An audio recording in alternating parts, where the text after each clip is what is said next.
조갑제 TV 시청자 여러분 안녕하십니까? 8월 19일 오후 6시 15분입니다. 홍준표 자유한국당 대표가 지난 6월 13일 선거에서 진 다음에 대표직을 물러나서 미국에 갔다가 한 석 달이군요. 석 달 지나서 9월 초에 귀국한다고 합니다. 한편 김병준 비상대책위원장은 지금 당사에 걸려있는 사진, 역대 대통령 사진 이승만, 박정희, 김영삼, 이 사진을 어떻게 다른 방법으로 좀 보완할 수 없느냐 고민을 한다는 이야기가 있습니다. 역대 대통령 사진을 다 그려야 되는 거 아니냐. 그런데 왜 이승만, 박정희, 김영삼만 걸리고 이명박, 박근혜는 사라졌는지, 그게 아마 홍준표 대표의 생각을 반영하는 사진이라는 이야기가 있습니다. 우선 사진 이야기를 좀 한다면, 지금 자유한국당은 전신이 새누리당이고 새누리당의 전신은 한나라당입니다. 한나라당 정신은 신한국당이고 신한국당 전신은 민자당입니다. 민자당은 민정당, 공화당, 그리고 통일민주당이 합쳐서 보수 대연합을 표방하면서 만들어진 정당입니다. 1990년에. 그때 민자당을 구성한 첫째, 민정당은 전두환 세력이 만들었습니다. 공화당은 김종필 세력이 만들었습니다. 그 다음에 이 통일민주당은 YS, 김명삼 세력이 만들었어요. 그러니까 보수가 총단결을 했죠.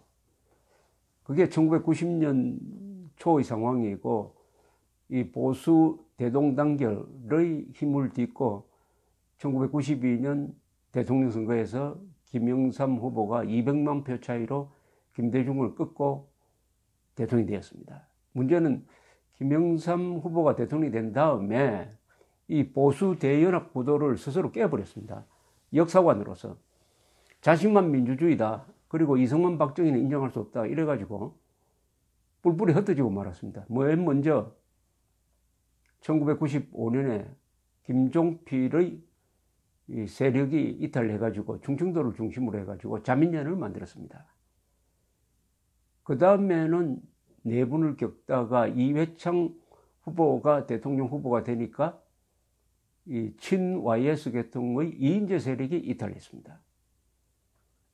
이렇게 함으로써 보수가 분열되고 그 틈을 타서 김대중 후보가 대통령이 됐습니다. 김영삼 대통령은 보수를 분열시킨 책임이 있습니다. 그 책임은 어디서 나왔느냐? 역사관이 잘못되었어요. 대통령이 되면은 이승만부터 시작되는 대한민국의 정통성을 이어가야 하는데, 대한민국의 정통성은 상해 임시정부에서 바로 자신의 문민정부로 이어진다. 이런 얼토당토 않는 반역사적 역사관을 내세우다가 결국은 보수를 분열시키고 실패한 대통령이 되고 말았습니다.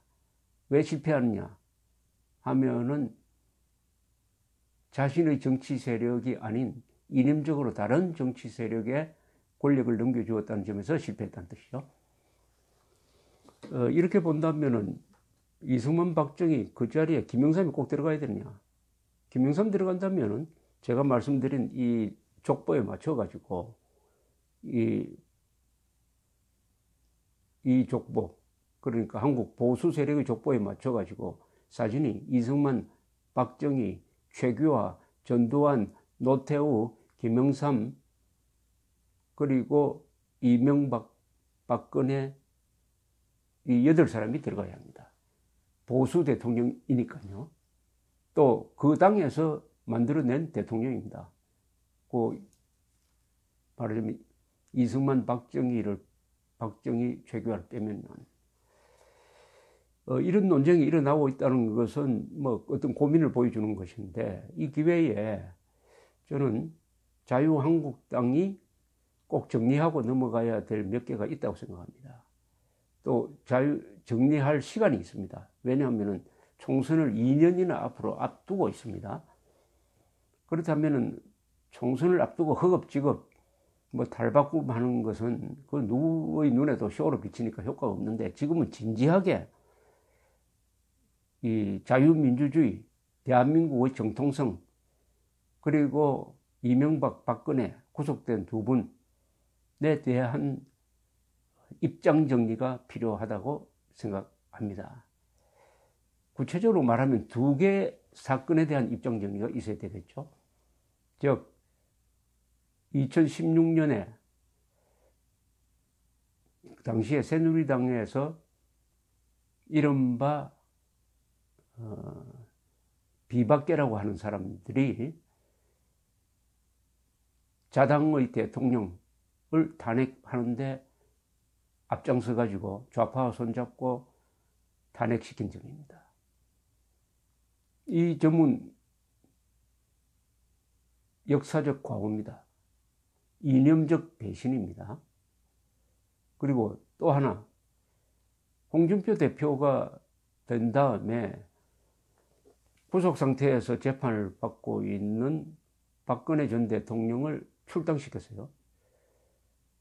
박근혜 전 대통령은 지금도 유죄가 확정된 게 하나도 없습니다. 무죄 상태에서 인권 유린적인 구속 재판을 받고 있습니다. 이 부분이 과연 옳은 일이냐 하는 데 대한 진지한 토론, 그리고 정리가 있어야 된다고 생각을 합니다. 제 기준으로 말씀드리면은 탄핵과 출당은 잘못되었습니다. 거기에 대한 입장 정리 플러스 해명이 있고, 그 사안을 잘 정리된 문서로 만들어 가지고 국민들에게 보고를 하고, 사과할 건 사과하고 다짐할 건 다짐하고, 그 다음에 이 문제에 관해서는 앞으로 이 문서에 따라서 답변한다 해서 일체의 다른 의견을 내지 못하도록 해가지고 당내를 단합시키는, 그러니까 역사를 정리하는 거죠. 왜냐하면 지금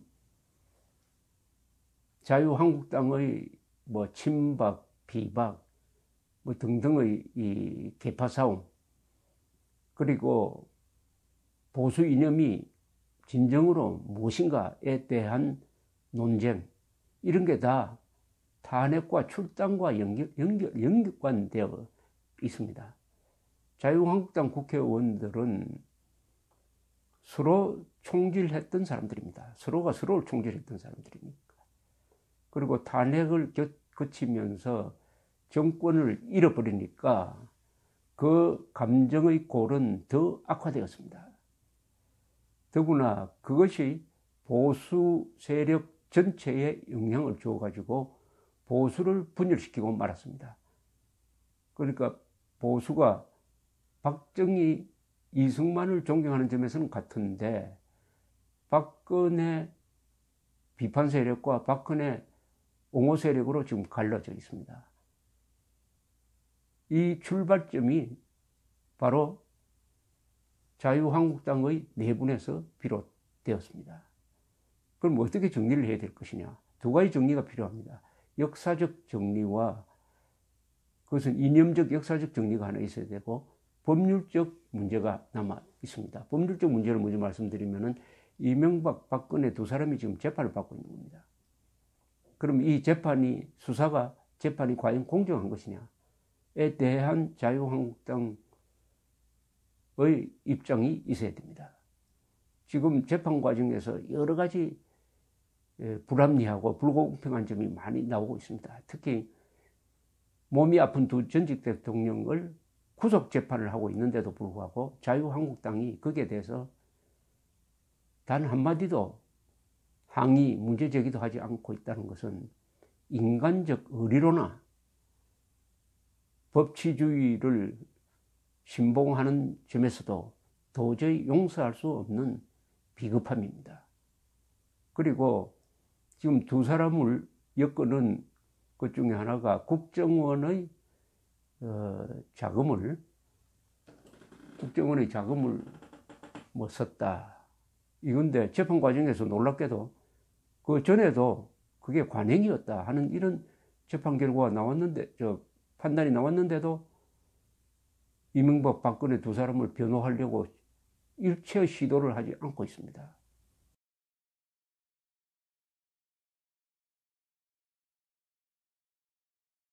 이명박 박근혜 두 사람이 비록 지금 구속재판을 받고 있더라도 두 사람은 9년 동안 대한민국을 통치했던 사람입니다. 그리고 경제 안보에 관한 큰 실수가 없었습니다.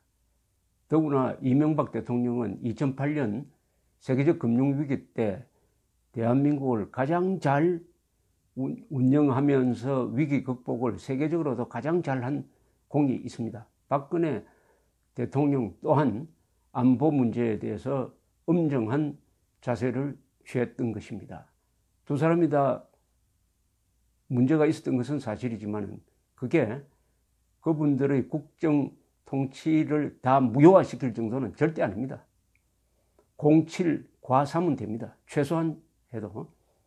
그런데 지금 자유한국당이 좌파 세력의 선전선동에 세뇌가 되었는지 그게 눌렸는지 해가지고 꼭 이명박 박근혜는 나쁜 짓만 한 대통령인 것처럼 이렇게 사진도 떼고 변호도 하지 않는다는 것은 이명박 박근혜 두 사람의 부정에 그치는 것이 아니라 이승만으로부터 시작되는 이 대한민국의 국가 정통성, 대한민국의 국가 발전, 대한민국의 민주주의 성장 과정, 그리고 문명 건설 과정 전반적으로 부인하는 것이 됩니다. 그러니까 자유한국당의 비겁한 행동을 해가지고 지금 반대한민국 세력이 자유한국당, 이승만, 박정희까지 적폐 세력으로 몰아가지고 대한민국의 이념과 노선을 바꾸려고 하는데도 불구하고 자유한국당은 거기에 굴복하거나 오히려 영합하고 있습니다. 그것이 바로 탄핵으로 나타났고 출당으로 나타났고 지금도 이명박 박근혜 변호를 포기한 데서도 나타났던 것입니다. 이명박 박근혜를 포기하면은 자유한국당은 뿌리가 없는 존재가 됩니다. 역사는 좋은 것만 골라서 이어갈 수가 없습니다. 영욕입니다. 영광된 것과 욕된 것이 다 같이 있으니까 그것을 다 수용을 해야 됩니다. 이명박 박근혜 잘한 것도 수용하고 잘못한 것도 인정을 하면서 수용을 하며 이런 점 고치겠다고 이야기를 해야 됩니다. 자, 그러면 어떻게 이 탄핵과 출당 문제를 정리할 것이냐 하는 것은 당내에서 위원회를 만들어야 됩니다. 위원회를 만들어서 진지하게 토론해야 됩니다. 하고 본질적 토론을 해야 됩니다. 그리고 두 사람의 문제에 한정시킬 것이 아니라 우리 대한민국 현대사의 흐름 속에서 이명박 박근혜는 무슨 역할을 했고 지금 자유한국당의 족보는 어떻게 되어 있느냐 하는 것을 투시하면서 역사의 흐름 속에서 두 사람의 문제, 탄핵 문제, 출당 문제를 정리를 해야 된다고 생각을 합니다. 그러면은 머리를 싸매고 서로 욕도 해가면서 브레인스토밍 하듯이 토론을 하면은 반드시 결론이 나올 겁니다. 그 결론을 정리하는 거죠. 그러면서 적극적으로 저는 이명박 박근혜의 잘한 점을 변호해야 합니다. 그리고 못한 점은 가차없이 비판을 해야 됩니다. 공정하게 해야 됩니다. 공정하게. 그리고 여기에 대안이 있어야 됩니다. 이러니까 우리는 앞으로 이렇게 나가겠다. 대안이 있어야 됩니다. 대안 없이 과거를 정리하면 안 되죠. 바로 과거와 현재와 미래를 이어주는 게 보수 세력이고 그 보수 정당 맞게 미래의 대안을 제시할 때 바로 과거의 역사를 정리한 바탕에서 미래의 대안을 제시한다면 그게 힘이 생기고 국민들에게 설득력이 있을 것이라고 생각을 합니다. 등소평이가 개혁 개방을 할 때 바로 그렇게 했습니다. 모택동이가 10년 동안 문화대혁명이란 대동란을 일으켜서 유석이를 때려 죽이고 평덕회도 때려 죽이고 등소평도 하방시키고 했지만은 등소평은 모택동의 일생을 조망을 하면은 잘한 게 그래도 많다. 그러나 문화대혁명은 절대 용서할 수 없는 내란이다. 이렇게 넘어감으로써 중국 공산당 역사를 제대로 정리를 했고 그걸 통해서 모택동 좋아하는 사람과 싫어하는 사람을 통합시켰던 것입니다. 그 힘이 없었으면 절대로 개혁 개방으로 나아가는 데 있어서 정치적 단합을 유지할 수가 없었을 것입니다. 자유한국당도 마찬가지입니다. 이 탄핵 문제 그리고 출당 문제를 이렇게 적당히 듣고 좋은 게 좋다는 식으로 넘어가면은 절대로 한국 보수 세력은 재생이 안 됩니다. 찜찜한 상태에서 그냥 쓰러지고 말 것입니다. 지금 내가 보수라고 말하는 사람이 20%밖에 안 됩니다. 40%에서 반으로 줄었어요. 왜 부끄럽게 생각하는 거죠? 그 부끄럽게 생각하도록 만든 사람들이 지금 자유한국당에 있습니다. 이번